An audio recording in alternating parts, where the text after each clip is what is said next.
सबको जय माता जी की जय महाकाल, हरे कृष्णा। दोस्तों, आज मैं महामारी के बारे में बात करूंगा जिसके कारण आज की डेट में पूरी दुनिया ग्रसित है।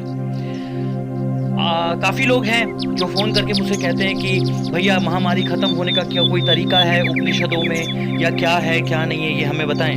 तो आज मैं उनसे रिलेटेड ये सारी इन्फॉर्मेशन, महामारी से रिलेटेड सारी इन्फॉर्मेशन आप सबके सामने शेयर करना चाहता हूँ। क्या होता है कि अगर आप देवी महात्म्य पढ़ें, या फिर अगर आप सप्तशती रहस्य पढ़ें, या फिर आप तो शाक्त परंपरा से जुड़े हुए कोई रहस्य पढ़ें, तो उन कहानियों के पीछे जो मर्म होता है ये आपको समझना पड़ता है। अब जैसे एक कहानी है जिसके मुताबिक माँ आदि शक्ति ने अपने शरीर से 7 देवियों को उत्पन्न किया था, और उस वक्त उन्होंने जिस जिस नाम से उन देवियों को पुकारा, उन देवियों के वो नाम पड़ गए। जब माँ आदि शक्ति ने पहले रूप को उत्पन्न किया तो उस वक्त उन्होंने उस रूप को महासरस्वती के नाम से पुकारा। जब उन्होंने दूसरे रूप को उत्पन्न किया तो उस वक्त उसे महालक्ष्मी के नाम से पुकारा। जब उन्होंने तीसरे रूप को उत्पन्न किया तो उस वक्त उन्होंने महाकाली के नाम से पुकारा, और इस तरह पूरी दुनिया उन देवियों को उन नामों से पुकारने लग गई। और जब माँ का चौथा रूप उत्पन्न हुआ तो उस वक्त उसे महामेधा के नाम से पुकारा गया। और दोस्तों, आपको पता है जब 5वीं देवी उत्पन्न हुई थी तो उस वक्त माँ आदि शक्ति ने उसे किस नाम से पुकारा था? वो 5वां नाम था महामारी। इसका मतलब ये होता है कि आदि शक्ति के रूप से जो देवियां उत्पन्न हुई थी, जैसे महाकाली, महालक्ष्मी, महासरस्वती, उसी तरह महामारी भी देवी का ही एक रूप है।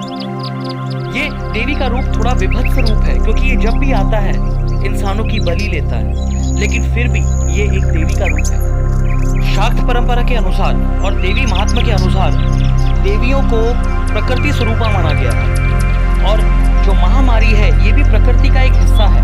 मनुष्य समझता है कि आज उसकी साइंस डेवलप हो गई है, आज उसकी टेक्नोलॉजी डेवलप हो गई है, तो वो कुदरत पे भी विजय प्राप्त कर सकता है। लेकिन यहीं पर वो गलती करता है, क्योंकि कुदरत मनुष्य के पहले भी थी और मनुष्य के खत्म होने के बाद भी रहेगी। मनुष्य का एक इतिहास है, लेकिन प्रकृति जो है वो इतिहास के परे है। प्रकृति हमेशा थी, है और रहेगी। तो जिस तरह कल्याणकारी देवियां भी प्रकृति में हैं, उसी तरह विनाशकारी देवियां भी इस प्रकृति में हैं।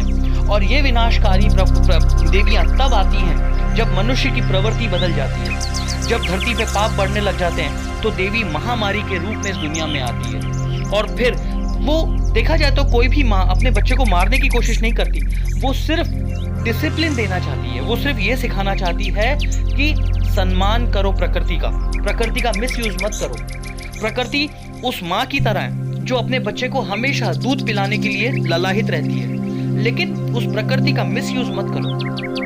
उसका दुरुपयोग करोगे तो प्रकृति बहुत बुरा हाल करेगी। आज के ज़माने में जो गलत काम हो रहे थे, देखा जाए तो वो सब चीज़ें रुक गई हैं, जैसे water pollution, air pollution. Bharat की नदियाँ जो पोल्यूशन से ग्रसित हो रही थी, उन नदियों में पोल्यूशन खत्म हुआ है, एयर पोल्यूशन खत्म हुआ है, जो कि बहुत बड़ी बात है। पिछले दिनों में काफ़ी कुछ हुआ है जो पहले कभी नहीं हुआ था। तो इन चीज़ों से हमें कुदरत की शक्ति का पता लगता है। हमें ये मानना चाहिए इन चीज़ों से, देखा जाए तो हर बात का एक ही निष्कर्ष है कि हमें प्रकृति का सम्मान करना चाहिए। जिस तरह नवरात्रों में हम देवी के रूपों को सम्मान देते हैं, उसी तरह नॉर्मल डेज में हमने महामारी को भी सम्मान देना चाहिए। महामारी को सम्मान देने का ये मतलब है कि जो रूल्स और गाइडलाइंस गवर्नमेंट ने बनाई हैं, उन चीज़ों का सम्मान करो। क्योंकि अगर उन चीज़ों का उल्लंघन करेंगे हम, तो महामारी बलि ले लेगी। क्योंकि महामारी निकली ही उन लोगों को सुधारने के लिए है जिन लोगों का आचरण ठीक नहीं है। जय माता जी की जय महाकाल, हरे कृष्णा।